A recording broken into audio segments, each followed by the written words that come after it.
बलरामपुर में बबली एक गरीब धोबी थी। वो और उसकी बहू पीलू कपड़े धोने का काम करते थे। फिर बबली उन कपड़ों को आयरन प्रेस इस्त्री कर देती थी। बबली का बेटा बंटी इस काम को बिल्कुल भी पसंद नहीं करता था। एक दिन बबली की तबीयत खराब हो जाती है। वो बंटी को बुलाकर कहती है, बेटा बंटी, हमारे खानदान की सबसे बड़ी चीज मैं तुझे देना चाहती हूँ। ये ले, ये है वो आयरन इस्त्री जिसे तेरे पिताजी और मैं अपने घर के लिए रोटी कमाते थे। अब मैं ज्यादा दिन नहीं रहूंगी, तो इसे ले और अपने खानदान का काम आगे बढ़ा। तो बंटी कहता है, क्या माँ, तुम्हें जायदाद के नाम पर यह आयरन इस्त्री ही मिलती? पता नहीं तुम मुझे क्या समझती हो। मैं इस काम से नफरत करता हूँ। मैं कभी भी इस इस्त्री को नहीं छूऊंगा। तो पीलू कहती है, अरे आप अपनी माँ से ऐसे कैसे बात कर सकते हो? जब आपकी आमदनी नहीं थी तब इन्होंने घर का पूरा खर्चा कितने सालों तक संभाला है।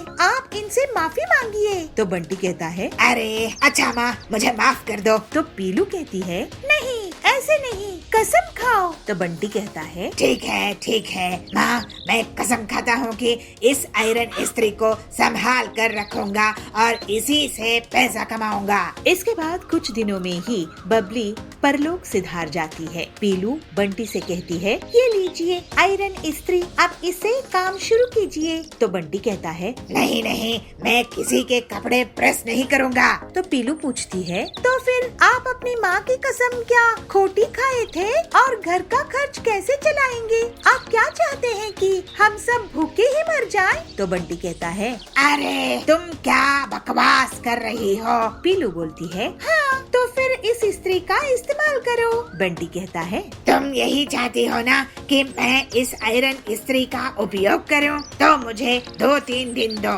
मैं इसका इस्तेमाल कर लूंगा। इसके बाद बंटी एक चौक में अपना छोटा सा आयरन इस्त्री का पराठा बनाने लगा और बंटी का काम बहुत अच्छे से चलने लगा। फिर उसकी डिमांड देखकर वो जल्दी ही अंडे पराठे बनाने लगा। बहुत जल्द लोगों को उसके स्वाद की आदत लग जाती है। वाह जी, आपने तो बहुत ही कमाल का आइडिया निकाले हो। ऐसा आयरन पराठा तो किसी ने भी नहीं खाए होंगे। तुम जानती हो पीलू कि अब अपना एक बड़ी दुकान खरीदेंगे। वाह जी।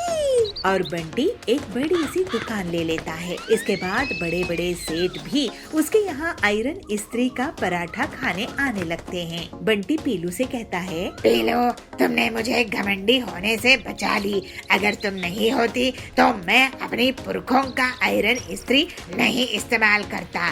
तुम्हारे कारण ही मैं इतना तरक्की कर पाया हूँ। ये लो हीरों का हार। इस तरह से अपने बड़ों का सम्मान करने के कारण पीलू और बंटी खुशी खुशी रहने लगे।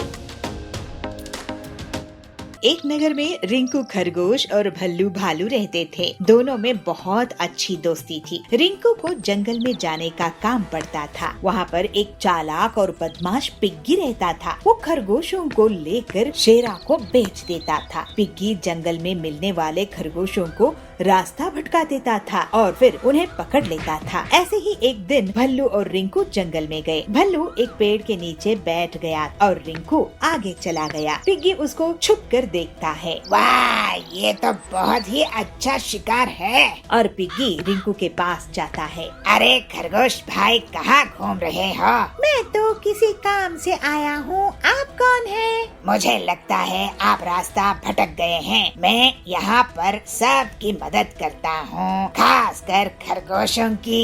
लेकिन मुझे मदद की जरूरत नहीं है। ये सुनकर पिग्गी को गुस्सा आता है, लेकिन वो हंसने का दिखावा करता है। सोच लो खरगोश, कहीं लेने के देने पड़ जाएं। लेकिन भल्लू वहाँ आ जाता है। उसे देखकर पिग्गी चुप हो जाता है। क्या हुआ?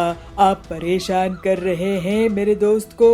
नहीं जी, मैं पास में ही हूँ। अगर मदद लगे तो बुलाना। दोनों दोस्त वापस नगर आ जाते हैं, लेकिन भल्लू को पिग्गी की बात खटक रही थी। रिंकू, वो पिग्गी बदमाश है, तुम्हें उसे जान का खतरा हो सकता है। मुझे भी गलत आदमी लग रहा था, लेकिन मुझे तो जंगल जाना ही पड़ता है। इस बार तो तुम थे, अगली बार क्या होगा? मेरे पास एक आइडिया है। भल्लू रिंकू को एक अलार्म घंटी देता है। रिंकू उस अलार्म घंटी को अपने गले में पहन लेता है और थोड़े दिनों बाद वो फिर से जंगल जाता है और थोड़ी ही दूर में उसे पिग्गी मिलता है। आज मैं तुम्हें नहीं छोड़ूंगा। आज तो तुम्हारा बड़ा भालू दोस्त भी नहीं है जो तुम्हें बचा पाए। किसने कहा कि मेरा दोस्त मेरे पास नहीं है? पिग्गी रिंकू को पकड़ने के लिए आगे बढ़ता है। रिंकू अलार्म घंटी का बटन दबा देता है। भल्लू के पास अलार्म घंटी की तेज आवाज पहुंचती है। फिर भल्लू तुरंत ही रिंकू के पास पहुंच जाता है। पिग्गी भल्लू को देखकर डर जाता है और भल्लू गुस्से में पिग्गी की पिटाई कर देता है। भल्लू और रिंकू की सूझबूझ से अब पिग्गी पकड़ा जाता है और जंगल के रास्ते जाने वाली सभी जानवर सुरक्षित महसूस करते हैं। इस तरह से भल्लू और रिंकू की बड़ी मुसीबत में भी बड़ी समझदारी काम आई। एक समय की बात है, एक शहर में चंपक नाम का एक शेर पापा अपने परिवार के साथ रहता था। उसके 2 बच्चे भी थे जिनका नाम रिंकू और पिंकी था। चंपक के अंदर एक बहुत ही गंदी आदत थी। वो आदत थी आलस की। वो सुबह जल्दी नहीं उठ पाता था और देर तक सोता रहता था। पापा, आपकी वजह से हमें स्कूल जाने में बहुत देरी हो जाती है और टीचर से भी हमें बहुत डांट पड़ती है। आप सुबह जल्दी उठा करो ताकि आप हमें समय से स्कूल छोड़ सको। अरे बच्चों, मैं सुबह, यही तो दिक्कत है। मैं चाहकर भी सुबह जल्दी नहीं उठ पाता हूँ। बहुत कोशिश करता हूँ पर नींद खुलती ही नहीं। हम भी तो जाग जाते हैं, आपकी नींद बस पूरी नहीं होती। बच्चों, मैं एक ऑटो तुम्हारे आने जाने के लिए लगा दूंगा जो तुम्हें समय से स्कूल ले जाएगा और वापस भी ले आएगा। तभी चंपक पापा के पापा यानी कि दादाजी आते हैं। बच्चों के लिए ऑटो लगा देगा लेकिन सुबह जल्दी नहीं उठेगा। अरे पापा, आप फिर शुरू मत हो जाना। ऐसा कहकर चंपक पापा काम के लिए निकल जाते हैं पर वो ऑफिस देर से पहुंचते हैं। पर उन पर तो इस बात का कोई फर्क ही नहीं पड़ता था। ये उनके लिए कोई नई बात नहीं थी। वो तो हमेशा ही लेट आते थे और बॉस की डांट सुनते थे। बॉस, चंपक, टाइम देखो, आज तुम पूरे 2 घंटे लेट हो। तुम्हारी वजह से क्लाइंट भी चला गया। सॉरी सर, पर मेरी पत्नी की तबीयत बहुत खराब है, इसलिए घर की सारी जिम्मेदारी मेरी कंधों पर आ गई है। मुझे ही बच्चों को तैयार करना है, खाना बनाना है और स्कूल छोड़कर आना पड़ता है। बस इसी में लेट हो जाता हूँ। बॉस को चंपक पापा की बातें सुनकर तरस आ जाता है और वो उसे आगे कुछ नहीं कहते। लेकिन पापा अपनी आदत से अभी भी बाज नहीं आते और हमेशा की तरह ऑफिस लेट पहुँचते हैं और हर दिन एक नया बहाना बनाते हैं। एक दिन तो बॉस को बहुत गुस्सा आ गया और उन्होंने चंपक से कहा, आज से तुम 1 घंटे बाद घर जाओगे। सबके जाने के बाद तुम्हें 1 घंटा रुककर ऑफिस में काम करना है, समझे? ठीक है सर। चंपक को 1 घंटे और रुककर काम करने से कोई फर्क नहीं पड़ा, बल्कि वो तो इस बात से बहुत खुश था। तभी चंपक के पास उनके एक कलीग आए जिनका नाम चुन्नू बंदर था। अरे चंपक भाई, मुझे तो आपकी बहुत फिक्र हो रही है। आप ध्यान से काम करना क्योंकि रात को यहाँ भूत आते हैं। एक बार मैं ऑफिस में रुका था, तब एक भूत ने मुझे पकड़ लिया था। तो भगवान का लाख लाख शुक्र है कि मैं बच गया, पर उसके बाद से आज का दिन है, मैं कभी ऑफिस में रात को नहीं रुका। ऐसा कहकर चुन्नू बंदर वहाँ से चला जाता है। अरे ये सब तो कहने की बातें हैं, असल में कोई भूत वूत नहीं होता। मैं तो 1 घंटा सो जाऊंगा और फिर घर जाऊंगा। काम कौन करने आया है यहाँ? 5 बज जाते हैं और सभी लोग ऑफिस से चले जाते हैं। चंपक अपने कैबिन में ही बैठा रहता है और सबके जाने के बाद सो जाता है और खराटे लेने लगता है।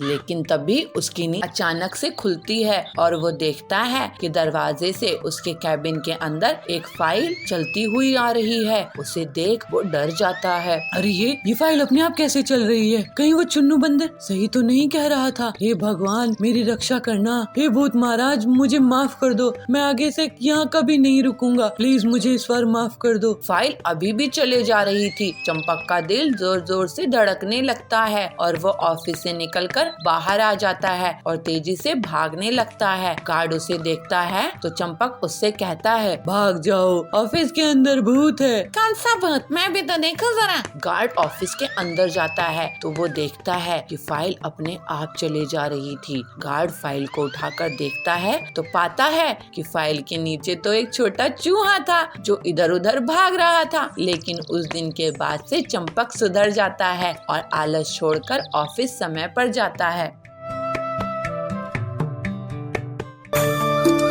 किसी जंगल में एक परिवार रहता था। उस परिवार में चिंकू बंदर, उसकी बहन चिंकी खरगोश और उसकी मम्मी सोनी लोमड़ी और चिंकू के पापा अनुज हाथी रहते थे। सभी के सभी चिंकू बंदर से बहुत ही परेशान रहते थे क्योंकि वह किसी की बात नहीं सुनता था और न ही किसी की बात मानता था। वह बस अपनी ही मन की करता था। एक दिन सोनी, बेटा चिंकू और चिंकी, चलो स्कूल के लिए तैयार हो जाओ वरना लेट हो जाओगे। आज वैसे भी तुम दोनों का टेस्ट है ना, चलो चलो जल्दी तैयार हो जाओ। चिंकू बंदर और चिंकी खरगोश दोनों तैयार हो जाते हैं और स्कूल चले जाते हैं। वहाँ से आते समय चिंकू को बहुत तेज भूख लगती है तो वह अपनी मम्मी से कहता है, चिंकू, मम्मी मुझे बहुत जोर से भूख लगी है, जल्दी से कुछ खाने के लिए दीजिए ना, तब तक मैं टीवी देख लेता हूँ। चिंकू ऐसा कहकर टीवी देखना शुरू कर देता है। तभी वह देखता है कि उसकी टीवी पर फेवरेट सुपर हीरो सुपरमैन की फिल्म आ रही है तो वह उसे देखकर बहुत खुश हो जाता है और खुशी खुशी टीवी देखने लगता है। मूवी देखते हुए उसे ये भी याद नहीं रहता कि उसे बहुत जोर से भूख लगी थी। सोनी, चिंकू बेटा ये लो खाना खा लो, तुम्हें बहुत जोर से भूख लगी थी ना। चिंकू, हाँ मम्मी आप खाना टेबल पर रख दो, मैं थोड़ी देर में खा लूंगा। सोनी, बेटा पहले खाना खा लो, टीवी तो बाद में भी देख सकते हो ना। चिंकू, नहीं मम्मी आज मेरे सुपर हीरो सुपरमैन की मूवी आ रही है इसलिए मैं आज तो मूवी देखूंगा। आप खाना टेबल पर रख दो, मैं खा लूंगा मम्मी। सोनी लोमड़ी खाना टेबल पर रखकर चली जाती है। चिंकू मूवी देखने के चक्कर में खाना खाना भी भूल जाता है। बहुत देर के बाद जब मम्मी घर वापस आती है तो देखती है कि खाना तो वैसा का वैसा ही रखा है। यह देख वह बहुत गुस्सा होती है। सोनी, चिंकू टीवी को बंद करो और पढ़ने के लिए बैठ जाओ, समझे? तुम्हें तो बहुत भूख लगी थी ना, ये खाना क्यों नहीं खाया अब तक? तुम्हें कोई भूख नहीं लगी थी, चलो पढ़ाई करो। चिंकी भी पढ़ रही है ना, जाओ कमरे में। चिंकू, मम्मी मैं एक सुपर हीरो हूँ और सुपर हीरो को पढ़ने लिखने की जरूरत नहीं होती है, वह बहुत ताकतवर होता है जैसे कि मैं हूँ। आप जाओ और मुझे सुपरमैन की मूवी देखने दो। सोनी गुस्सा होकर अपने रूम में आती है और अनुज से कहती है, सोनी, देखिए सोनू, जब से स्कूल से आया है तब से टीवी में ही लगा हुआ है, खाना भी नहीं खाया और पढ़ने भी नहीं जा रहा है। अब आप ही उसे समझाइए, मैं तो उसे समझा कर थक गई हूँ। अनुज, तुम उदास मत हो, मैं भी चिंकू को समझाता हूँ। अनुज चिंकी को समझाने के लिए जाता है मगर चिंकू को तो सुपरमैन का भूत सवार हो गया था इसलिए वह वहाँ किसी की नहीं सुनने वाला था। अनुज भी हार मानकर अपने रूम में आ जाता है। ऐसे ही दिन बीत जाते हैं। तभी एक दिन दादाजी घर पर आते हैं और अनुज और सोनी से उदासी की वजह पूछते हैं तो अनुज और सोनी सब बता देते हैं। अशोक, तुम फिक्र मत करो, मैं भी चिंकू को ठीक कर देता हूँ। शहर दादाजी घर के बाहर आते हैं और बिजली की सप्लाई बंद कर देते हैं और पूरे घर की लाइट भाग जाती है। चिंकू, ये क्या हुआ? लाइट कैसे चली गई? अभी तो सुपरमैन बैटमैन को मारने ही वाला था। अशोक, अरे चिंकू रोते क्यों हो? लाइट भाग गई तो क्या हुआ, मैं तुम्हें सुपरमैन के जैसे एक गेम खिलवाता हूँ, तुम्हें उसमें बहुत मजा आएगा। मगर पहले जाओ चिंकी को बुला लाओ। चिंकू, ठीक है दादाजी, मैं अभी बुला कर लाता हूँ चिंकी को। चिंकी बंदर भागकर चिंकी खरगोश को बुला लाता है और शेर दादाजी कहते हैं, अशोक, बच्चों पहला खेल है दिमाग का। मैं तुमसे 2 सवाल पूछूंगा, जिसने भी ज्यादा सही जवाब दिए वो जीत जाएगा। तो चलो बच्चों बताओ कि ABCD में कितने अल्फाबेट्स होते हैं? दोनों थोड़ा सोचते हैं। चिंकू अपनी उंगलियों पर गिनना शुरू कर देता है मगर तभी चिंकी कहती है, चिंकी, दादाजी 26 अल्फाबेट्स होते हैं। अशोक, बिल्कुल सही चिंकी। अब अगला सवाल, तो बताओ कि वो 5 वोवेल्स कौन से हैं? चिंकी, दादाजी AEIOU। वाह चिंकी, तुम तो जीत गई। चलो अब अगला गेम खेलते हैं, आर्म रेसलिंग। चिंकू, दादाजी देखना, इसमें तो मैं बहुत ही आसानी से जीत जाऊंगा। अशोक, अभी से फैसला कर लिया तुमने, पहले खेल तो शुरू करो। दोनों आर्म रेसलिंग शुरू करते हैं मगर चिंकी इसमें भी जीत जाती है। चिंकी, ये जीत गई, मैंने भैया को हरा दिया। चिंकू, मैं चिंकी से कैसे हार सकता हूँ, मैं तो एक सुपर हीरो हूँ। अशोक, चिंकू बेटा, सुपर हीरो कोई भी ऐसे ही नहीं बन जाता बिना कुछ खाए पिए, बिना कुछ पढ़े। तुम चिंकी से इसलिए हारे क्योंकि तुमने खाना भी नहीं खाया था और तुम पढ़ते भी नहीं हो। सुपरमैन अपने खाने का बहुत ध्यान रखता है, तभी तो वह इतना ताकतवर है और वह तुम्हारी तरह पढ़ाई से दूर भी नहीं भागता, बल्कि वह चिंकी की तरह पढ़ाई करता है, तभी तो वो इतना इंटेलिजेंट है और एक सुपर हीरो है। चिंकू, मैं समझ गया दादाजी, मुझे माफ कर दो, मैं आपसे कभी भी ऐसा नहीं करूँगा। उसके बाद से चिंकू बंदर मन लगाकर पढ़ता और खेलता। सभी अब बहुत खुश थे। जामपुर गांव के जंगल में पीलू और सुंदरी दो पड़ोसन रहती थी।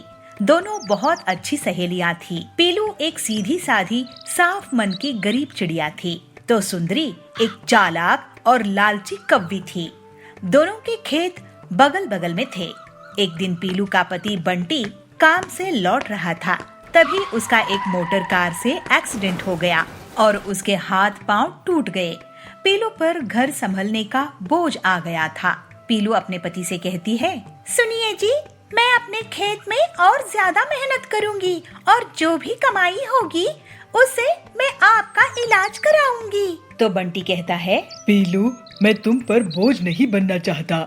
भगवान करे मैं जल्दी से ठीक हो जाऊं। एक बार दोनों सहेलियों ने मक्के की खेती की। पीलू को सुंदरी से ज्यादा फसल आई। सुंदरी इस बात से मन ही मन जलने लगी। पीलू को मक्के की बहुत अच्छी फसल हुई है, मुझे इसकी फसल को नष्ट करने का कोई रास्ता निकालना होगा, ऐसे सुंदरी सोचती है। फिर एक दिन सुंदरी पीलू के पास जाती है और उससे कहती है, पीलू, मैं तेरे लिए ये साधु महात्मा से वरदान में बीज लेके आई हूँ।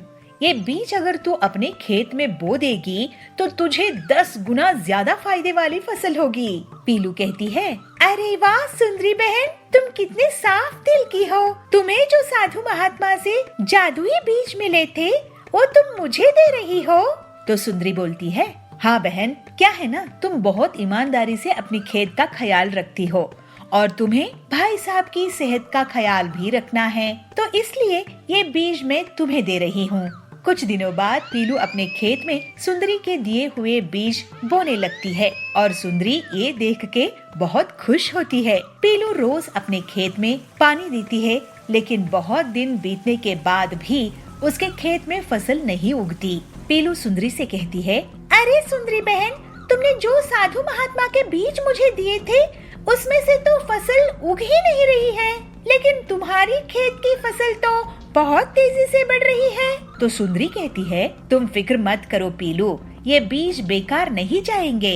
ऐसे ही कुछ दिन और बीत जाते हैं, लेकिन पीलू के खेत में कोई फसल नहीं आती है। हाय, मैं तो लुट गई, बर्बाद हो गई। मुझ गरीब के खेत में इस बार कोई फसल नहीं होगी। अब मैं इनका इलाज कैसे करवाऊंगी, घर का खर्च कैसे चलाऊंगी। लगता है ये खेत अब बेचना पड़ेगा। तो बंटी कहता है, पीलू, इतनी दुखी मत हो, हम अपना खेत नहीं बेचेंगे, चाहे जो हो जाए। तुम मुझे वो बीज दिखाओ, मैं शायद कुछ मदद कर सकूं। पीलू बीज दिखाती है। ये देखिए जी, ये है वो बीज। तो बंटी बोलता है, अरे ये बीज नहीं है पीलू, ये मछली के अंडे हैं। सुंदरी ने हमारे साथ चालाकी की है।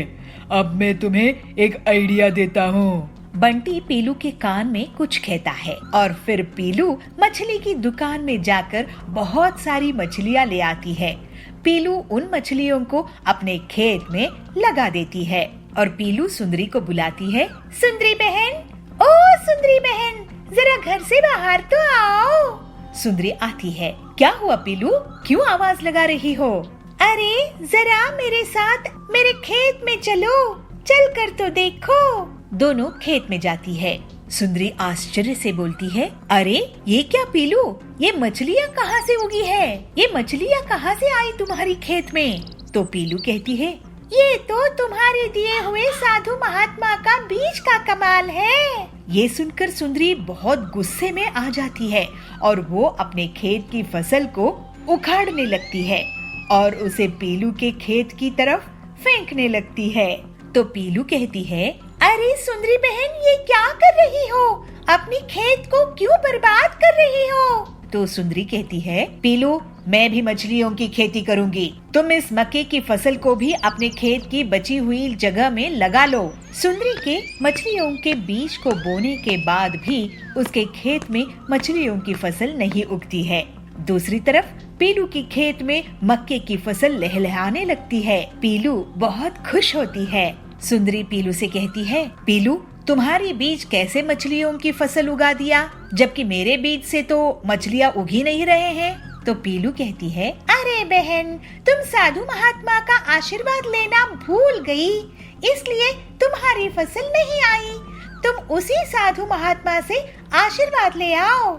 तो सुंदरी कहती है, पीलू मुझे माफ कर दो, मैं तुम्हें धोखा देकर मछलियों के अंडे दिए। मैं तुम्हारी मेहनत से जलती थी, मेरे पास किसी साधु महात्मा के बीज नहीं थे। तो पीलू कहती है, सुंदरी तुम्हें ऐसा नहीं करना चाहिए था, मेरे पति की जान खतरे में है। तो सुंदरी कहती है, मुझे माफ कर दो बहन, अब मैं ऐसा कभी नहीं करूंगी। पीलू बोलती है, मुझे खुशी है कि तुम सही समय पर सुधर गई।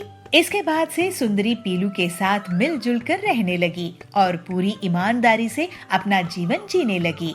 इस तरह से पीलू भी अपने पति का अच्छे से इलाज कराकर उसके साथ हंसी खुशी रहने लगी। चुलबुल नगर के गांव में सुंदरी बहुत घमंडी और अमीर जमींदारिन थी। वो गरीब लोगों को ब्याज पे पैसे उधार देती थी और जब गरीब उसे उधार के पैसे लौटा नहीं पाते थे तो वो उनकी जमीन को हड़प लेती थी। ऐसे ही एक दिन बबली उसके पास पैसे उधार लेने के लिए जाती है। सुंदरी सेठानी, आप मुझे 1 लाख उधार दोगी क्या? मैं आपको अगले साल वापस कर दूंगी। मुझे कैसे पता कि तुम मुझे पैसे वापस कर दोगी? तुम कौन हो? मैं तो तुम्हें नहीं जानती हूँ। मैं यही इसी जंगल में रहती हूँ। सेठानी जी, गरीब किसान हूँ, छोटी सी जमीन है मेरी। अच्छा, तो तुम मुझे अपनी जमीन गिरवी रख दो, मैं तुम्हें पैसे उधार दे दूंगी। वैसे कितनी बड़ी जमीन है तुम्हारी? मेरी 10 एकड़ की जमीन है, आप गिरवी रख लो।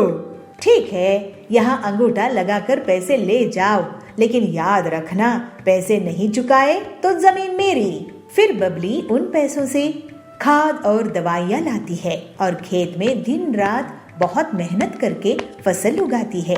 इस बार उसकी अच्छी फसल हुई थी। ऐसे ही एक दिन सुंदरी उसके खेत के पास से निकल रही थी, तभी उसकी नजर बबली की खेत में जाती है। अरे वो टिल्लू, कहाँ घूम रहा है? ये बता कि ये खेत किसका है जिसमें इतनी बढ़िया फसल उगी है? सेठानी जी, ये खेत तक बबली का है। उसी बबली का जिसने मुझसे पैसे उधार लिए हैं? अरे वाह, इसका मतलब ये जमीन और ये फसल और इसका मुनाफा मेरा हुआ।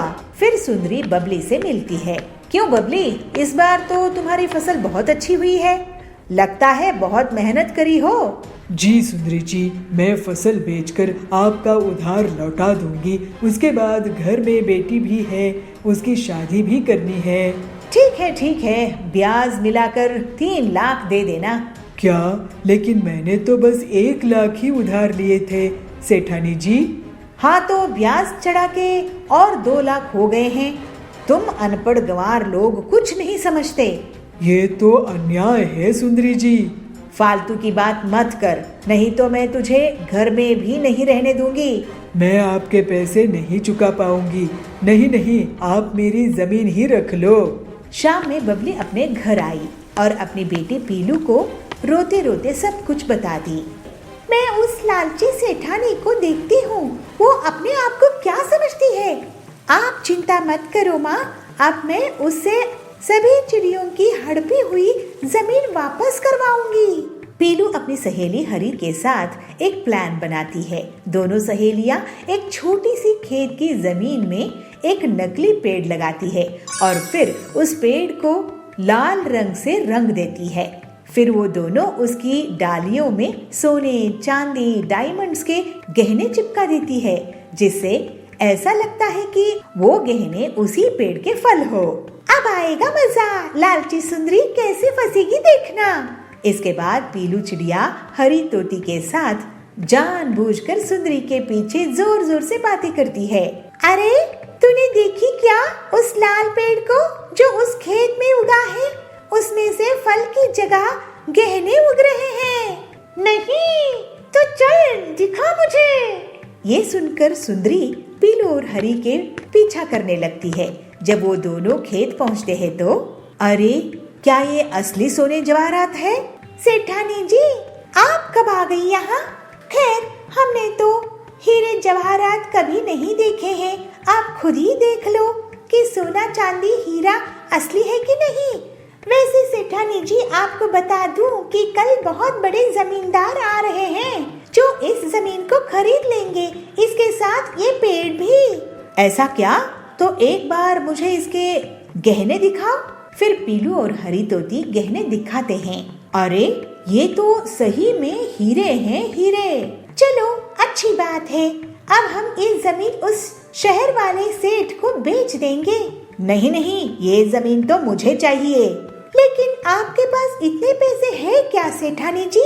अरे पीलू, तुम गरीब लोग गरीब ही सोचोगे। इसके लिए तो मैं अपनी पूरी जमीन जायदाद बेच दूंगी, लेकिन मैं इस पेड़ की जमीन को खरीद के ही रहूंगी। ठीक है, तो फिर सौदा पक्का। आपकी पूरी संपत्ति के बदले में ये जमीन। ये लीजिए इस जमीन के कागजात। लेकिन पहले आप अपनी संपत्ति के कागज मेरे नाम कर दीजिए। फिर सुंदरी अपनी पूरी संपत्ति, जमीन जायदाद, गाड़ियाँ, हवेली पीलू के नाम कर देती है और उस छोटी से पेड़ वाली जमीन को बदले में ले लेती है। अगले दिन कुछ लोग उस पेड़ के पास इकट्ठा होते हैं। क्यों गरीब लोग, कैसा लगा मेरा ये गहनों का पेड़? जरा हमें भी दिखाना गहने सेठानी जी। ये देखो। फिर सुंदरी उन्हें गहने दिखाती है। तभी टिल्लू के बगल में खड़े हुए पक्षी के हाथ से उस हार में पानी गिर जाता है और उसका सुनहरा रंग मिट जाता है। अरे ये क्या, पीलू मुझे लूट ली, बर्बाद कर दी। ये तो नकली लोहे की चेन है जिस पर सोने का नकली रंग लगा हुआ था। इस तरह से सुंदरी को उसकी धोखाधड़ी की सजा मिल जाती है और पीलू की मदद से बबली और बाकी जंगल के पक्षियों को उनकी लूटी हुई जमीन वापस मिल जाती है।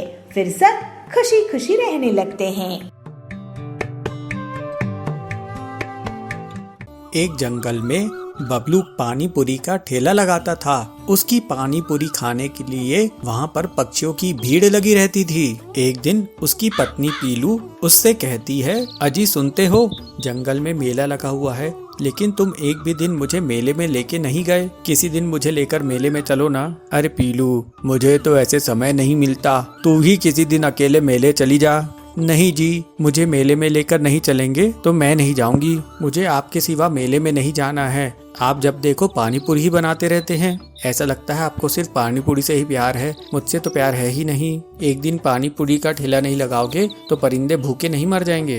अरे अरे पीलू, अरे गुस्सा मत हो, चल मैं तुझे मेला घुमा कर लाता हूँ। पीलू और बबलू मेले में जाते हैं। वो देखते हैं कि मेले में बहुत सारी दुकानें लगी हुई हैं। अजी देखो, इस मेले में तो चाट पकौड़ी भी बिक रही है, तो तुमने क्यों नहीं यहाँ पर अपने पानी पूरी का ठेला लगाया? अरे पीलू, मैं भी यहाँ पर अपना पानी पूरी का ठेला लगाना चाहता था, लेकिन इस मेले में दुकान लगाने का किराया बहुत ज्यादा है। इस मेले में किराया दे पाना मेरे बस की बात नहीं। चलो तुम मन छोटा मत करो, मेले में से जो तुम्हें खरीदना हो खरीद लो। पीलू मेला घूमने लगती है।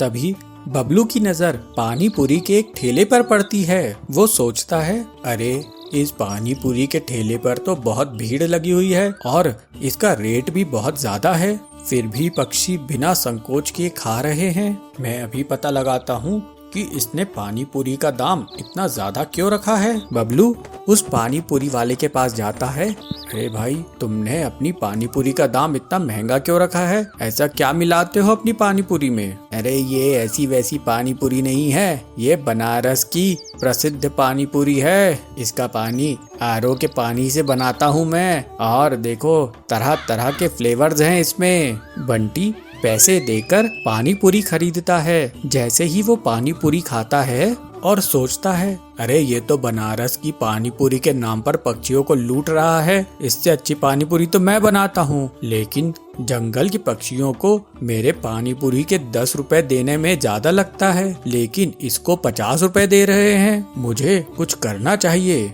अगले दिन बबलू अपनी पानी पूरी का दाम बढ़ा देता है, 10 रुपए से 40 रुपए कर देता है। उसके ठेले में एक पानी पूरी खाने के लिए आती है।